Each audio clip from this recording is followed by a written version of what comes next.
channel. Listen, this is Man United Central. I'm happy that you guys are here. Let's jump into it. Listen, we're going to talk about Manchester United new target in Berge. And also, we're going to talk about Matthias de Ligt. What's the deal? Where is he at? We know we are decimated by injuries, right? So, are we in any chance, going to be getting Matthias de Ligt in? I don't know, man. Your guess is as good as mine. It's nuts right now in Manchester United, right? So let's talk about and see what updates we have on Matthias de Ligt, right? Okay, so United, we've already signed, of course, we've signed Joshua Zirkzee in, Lenny Yoro, who's in as well, right? Lenny Yoro was supposed to be that target to replace Varane. The kid comes in, boom, he's injured. He had his surgery. The surgery went well. Now he's in recovery. He's going to be out for, maybe 3 months. So, right? So now we're back to square one because now we only have, available defenders, Maguire, Lindelof, those, in that center back position, right? Well, Maguire and Lindelof, they're also not looking too fit, so they may not feature in our game against Man City on that Community Shield coming up here this weekend. All right, so let's pivot back to Matthias de Ligt because listen, we thought by now we would have at least Matthias de Ligt in that center back. Maybe he would be here and then he would have had a couple of sessions, a couple of training sessions with the team, and then maybe he would be able to feature in that Man City game. Yeah, it doesn't look that way. Do we think that we're going to have any new signings by the Fulham game, which is the following Friday? Listen, honestly, I have no idea, man, because the way everything is going on at Man United, it is crazy. In order for us to bring anybody in, we need outgoings. We needed Aaron Wan-Bissaka to be at the door to West Ham, and that way Mazraoui can come in, right? We needed somebody in in that center defense in Lindelof, maybe to be at to leave for us to bring in Matthias de Ligt, right? It looks like that is not happening, right? What is the problem? It is our wages. Our wages, all these players that we have, we are paying them way too much money compared to all these players in other leagues, right? So Lindelof was tipped to go to, I believe, Fenerbahce, if I'm not mistaken, in Turkey. But again, they cannot afford his salary. And if you look at the salary levels at Man United, Lindelof doesn't really get paid that much compared to others. I think maybe close to 120K or something like that. Compared to other leagues like the Serie A or Ligue 1 in France or the Turkish league, that is a lot of money, right? Same thing as Maguire, getting paid over 200 as not a first choice is ridiculous, right? So that is this issue that we're having now. The players that we have, we cannot offload because other teams cannot afford them, and that's one. And secondly, is the type of deals, the type of contracts these players of ours have, right? The way the Woodward and the previous regime did these contracts is, for example, if we have a player like Aaron Wan-Bissaka, he had agreed personal terms with West Ham, but in order for him to go to West Ham, he wanted to get paid, right? Paid off a certain amount, like he was asking for like 7 million or something like that, which is ridiculous. Last year, Maguire wanted to go to West Ham. He wanted 5 million for him to go, because to cover that salary. Because when they go to that team, obviously they're going to be paid less, right? What's going on, people? Smash the like as you're coming in. This is Man United Central, man. We're talking about everything Manchester United, and the situation we're in right now, right? So basically the contracts are like this. For example, if Wan-Bissaka, next year, most of our players, Wan-Bissaka, I think Maguire, Lindelof, they're getting to the end of their contract, right? So if Man United wants to preserve that the value of the player, they usually extend that 1 year. Say, okay, I know your contract is expiring next year. We're going to extend your contract with 1 year, and then when you do that, then the value still stays there. So whichever team tries to acquire that player, then we can sell him. Say, hey, this player actually has a additional 1 year or 2 years to go. With that extension, right? What's going on, people? Hello, welcome. Smash a like as you're coming in, people. I appreciate you being here, right? So basically with that situation, right? The way the contract was structured is if, for example, we give that additional year to Wan-Bissaka, Wan-Bissaka is going to get at least half of that contract fee, which is crazy, right? So now Ineos and the team, they cannot offload these players because it's going to take too much money to let them go, right? So right now, if you say, okay, Wan-Bissaka, you can go, if they leave, right, they can leave to go to West Ham, for example, but Wan-Bissaka will be like, well, I'm going to get paid less than salary, so you need to pay me the rest of my contract, maybe plus that additional year, you know. That's why Wan-Bissaka is asking for like 7 million. And again, Ineos, so Jim, they don't have that money. They don't have that money to just say, okay, here's your 7 million, peace out, you can go. Or, that is the problem that we're having, right? And other leagues cannot afford these players. So it is frustrating, I know. And listen, I'm right there with you, man. Man United, we are really, really pretty much screwed, right now. We may not see outgoings. The same thing applies to McTominay, Fulham. Again, they're putting a bid, I think 25 million. Man United 130. Again, same issue here. McTominay is not getting paid too much money, but again, I think his salary is like 60K a week. Even that is a lot. But again, McTominay says, you know what? No, I want to fight for my position here. I really don't want to leave. So you kind of stuck, and you cannot force these players to leave, right? The only thing you can do is say, listen, you're not part of our plan, like Juventus, the way they did with Chiesa, right?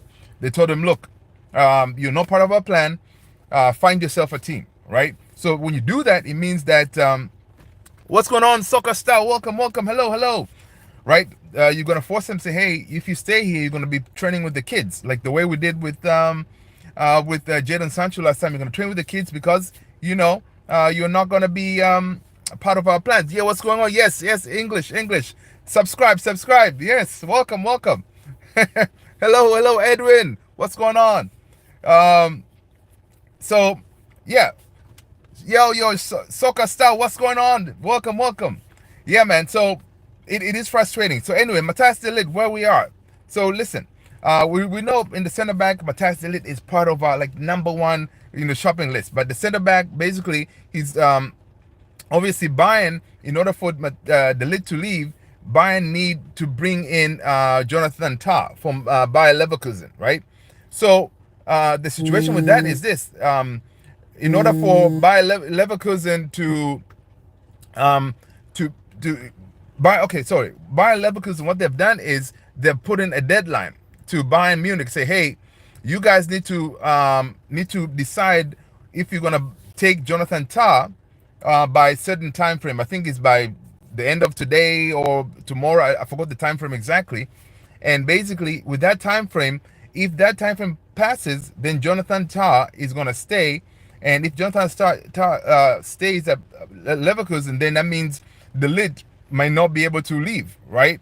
And again, in order for de Ligt to leave, United need to pay some money, and Bayern, they're asking for 50 million guaranteed. Man United is not going to do that. Right now, what they're trying to do is everything to be staggered, right? Break it down in installments, right? So basically, that's the situation we're in now. So there's a possibility that we may not get Matthias de Ligt, and that is honestly very frustrating. This whole summer, it was everybody Matthias de Ligt. That's the target for Man United. We thought, okay, we're gonna be able to pull it off, have him come in, and then we would have, for example, we'll have Matthias de Ligt and Lenny Yoro. That could have been our preferred starting center back pair, options, right? We thought that was going to be the case, but it doesn't look that case, because if Bayern cannot bring in Tah, most likely de Ligt will stay. So it's frustrating. The only thing we can do right now is basically just sit there and just watch and wait and see, because if Tah comes in, then Bayern is going to be forced to kind of agree a deal with Man United, and then that way they can offload de Ligt to come out this way to United. So we shall see. We shall see what happens, right? All right. In the midfield, we know another priority position was midfield. Ugarte was that guy, man. We were told, man, Ugarte is the player that we want. Ugarte, we're going to make sure that he comes to United. And United waited for Ugarte because they figured, okay, If PSG gets Jean Neves in, then PSG may be forced to say, you know what, let's agree a deal with Man United. That way they can recoup some of that money they spent for John Neves. They paid, I think, 70 million or something like that. But get what PSG is at. PSG is asking for freaking 60 million for Ugarte. This is the same money they paid from Sporting when they signed him last year. So basically, PSG is saying like, okay, this player hasn't really lost any value, even though it's a year later and you're trying to offload him, but you're trying to charge us, 60 million for him. Ineos, they're not fools. They were like, listen, we're not gonna do this, so we're gonna back out of the deal. Because right now, what Ineos is trying to do is the whole world is watching us. They're watching how Man United operate in these negotiations, right? We have a bad reputation in the world when it comes to transfers. People know we're bad. Anytime we go to get a player, all these teams, they add like that Manchester United tax because they know, these guys don't know what to do, man. They'll pay whatever we ask because, that's how they've always done it. Like Branthwaite at Everton. Branthwaite say, Everton says, well, you guys paid, I don't know how much, 80 million for Maguire. Branthwaite is similar price range. So, United, here you go, 70 million, take it or leave it. So United backed off, right? So the same thing the way Ineos is trying to do here is to establish a precedent, right? Going forward, they know all these teams should know, like, hey, we come for a player. If you guys don't agree with our decision, if we cannot come to a reasonable agreement without putting that Man United tax or the English tax, that kind of thing, we're gonna go to another target. So talking about that in our midfield, we backed off Ugarte. Apparently, the target that we're looking at now is Berge. So according to report by Team Sport, Burnley midfielder Sander Berge has said yes to joining the club, joining Manchester United. The Norwegian international has been heavily linked with a surprise switch to Old Trafford over the last few days. And Sky Sports earlier today claimed that initial discussions between United and Burnley have taken place. It is now reported that the player himself is keen on a move to M16 and that tempting bid is being prepared. Berge joined Burnley, of course, last summer from Sheffield United. Listen, I know a lot of people, they were talking about Berge. Hey, man, he's a championship player because his team got relegated. Listen, there's been a whole bunch of situations where teams were relegated. It doesn't mean that the player is bad. According to the profile, what I was seeing, that they compared him to Zubamendi, who is being linked with going to Liverpool. They say, look, they run some stats like numbers of tackles and recoveries and all this stuff. It showed like Berge and Zubamendi, they're ranked pretty close to each other. And Zubamendi has a release clause of like 60 million. And, we can get Berge for probably like 30 million, right? So people were saying, this report I was reading, they were saying, well, if United can secure Berge to come, then United will be saving a whole bunch of money instead of paying 60 million for Zubamendi, which we were linked with, because we were linked with Zubamendi, Fofana, Ugarte, right? Of course, Ugarte, we're out of it. Fofana, there were some conversations going on with United. We don't know if that's going to happen. I really don't think so.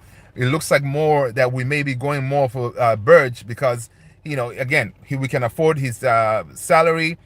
We can afford the fee, the 30 million they're asking for. Of course, even that, Ineos, they're going to be able to structure a deal where we're not going to pay the whole 30 million up front. Obviously, we're going to break it down into installments, right? And then happy days, we get our midfielder. Now, I saw some compilation of Berge playing. I don't remember watching him that much. He can do the job for us. Now, is that me being desperate? Because listen, we definitely need reinforcement in that midfield. That could be the case, right? It could be the case, but we definitely need reinforcement. That bottom line is that midfield with Casemiro by himself, it doesn't work. He doesn't have the legs. We need someone with the legs, that tenacity, someone who can, marshal that midfield, right? And Casemiro, really, honestly, he cannot do it, right? So listen, if we bring him in, I'll take him, right? I'll take Berge. At least we know someone who's going to come in, going to be able to play that number 6 role effectively. Someone rather than Casemiro, who has really struggled, right? So we're going to keep an eye on this one. And, if it all, here we go, maybe tonight or tomorrow, you know what? I'll be here to let you guys know. All right. We saw that we already talked about Wan-Bissaka move to West Ham is apparently off. This is according to Team Talk. Aaron Wan-Bissaka proposed move to from United to West Ham is off. It is reported that the right back wage demands are insurmountable hurdle in the Hammers' hopes of getting the deal done. Right? They have been keen on signing the former Crystal Palace man for much of the summer. Over the last few days, however, links connecting Wan-Bissaka with Inter Milan have increased. So again, hopefully that Wan-Bissaka, even though the West Ham deal is off, maybe Inter Milan may be able to do something here, because if he goes to Inter Milan, there could be an option of a swap deal with Dumfries. Now, listen, I'll take Dumfries, man, because at least if we're going to play ball, attacking football, going forward, Dumfries is good at that compared to Wan-Bissaka. Wan-Bissaka is more defensive. But again, am I really going to be upset if Wan-Bissaka stays? I'm not really, because he can do the job for us, especially if we need someone to lock somebody down in that right back position. I'll keep Wan-Bissaka, man. You guys let me know, man. What do you think about Wan-Bissaka? Do you want to keep him, let him go? The late is true for Man United or no, bro? The late is... Listen, man. Rizky Diaz, listen. From what I see, the late is very, very iffy right now. It's very iffy because it depends on Jonathan Tah. If Bayern, confirms Jonathan Tah going to Bayern, then we have a really good chance of striking a deal with Bayern on Matthias de Ligt. But again, time will tell, right? So let's see what are the news we have going on for you guys today. So yeah, we talked about Wan-Bissaka, right? Let's see. Okay, I'm checking to see what other news that are hitting here that I wanted to let you know. Of course, we talked about Fulham and McTominay. Again, in that midfield, Casemiro's value. Casemiro, we thought he's gonna be able to go to the Saudi league. The Saudi, they're like, nah, we're not gonna get him because again, I guess it could be his age. Because we were like, man, at the beginning of the transfer window, we're like, yes, if we get like 30 million or 35 million for Casemiro from the Saudi league, that would be great. We can use that to, revamp that midfield. But it didn't work. So now that's why McTominay now is the one that maybe could bring in some money, right? So according to reports, we see that Fulham have backed away from the pursuit of McTominay. According to reports, the Scotland international is one player available for sale this summer as the club looks to raise funds. It is now understood that the Premier League side are not prepared to match United 25 million to 30 million valuation, right? So Fulham, they're backed off. They look at other targets. They don't think they can, match the 25 million to 30 million for Scott McTominay. Listen, United, man, we should not be too greedy, honestly, right? If a team comes back for 25 million, take it, right? We need to offload some of these players, man. We cannot be stuck with them, because if we're going to play any different from how we did last season, we need to offload these players, right? We cannot be stuck with them, because listen, there's no way we're going to be able to accomplish top 4 in the next season with Casemiro in that midfield. Casemiro, for example, Scott McTominay, Kobe Mainoo, Wan-Bissaka, Mason Mount. We can't, especially with Casemiro. Casemiro is going to hold us back. So we need to offload this to revamp that midfield. We need that partner to Kobe Mainoo, someone who can elevate Kobe Mainoo's game, have him play more in advance, more in the 8th, rather than sitting in the double pivot in that in the 6th position, right? So we shall see. From what I see, according to reports, is that one player that could be coming back right? It could be that we're maybe getting that Berge guy to come in, and also Sofian Amrabat, right? Sofian Amrabat, we know he came on loan last season. Ten Hag doesn't mind him coming back, and he's sitting on the side waiting for us because it looks like Ineos, they have told him, listen, man, most likely we're gonna be coming for you, because we know it's not gonna be an issue negotiating with Fiorentina, but they want to negotiate again, coming with a better deal for Amrabat, right? So, would you be upset just getting Amrabat to come back? But again, if it's just Amrabat really coming back for this coming season as a new signing, that midfield, I think it's not gonna be enough, man. Amrabat is good, okay. The last couple of games of the season, he did well, but we need somebody else, someone tenacious. That's why we wanted Ugarte, because Ugarte is that player that, listen, can really marshal that midfield, that number 6 position. So again, we shall see, man. We shall see. Honestly, if we can bring back Amrabat and we get Berge in, I'll take that. Beggars can be choosers, they say. So at least we'll have some new blood in that midfield. And then maybe next transfer window, maybe winter or next summer, we can go for other targets. Maybe we'll go back for Ugarte, kind of thing, right? So it is frustrating being a United fan right now. It is frustrating because, our hopes are kind of dashed, man. Injuries all over the place. Targets that we were going for. People, smash that like, hit that subscribe if you're new. I appreciate you, man. I appreciate you, soccer, for subscribing. Right, so it's really frustrating being a Man United fan. Omar Addicts, what's going on? Welcome. Smash a like, hit that subscribe, people. Right, so it's frustrating being a Man United fan right now. Things are not really going well.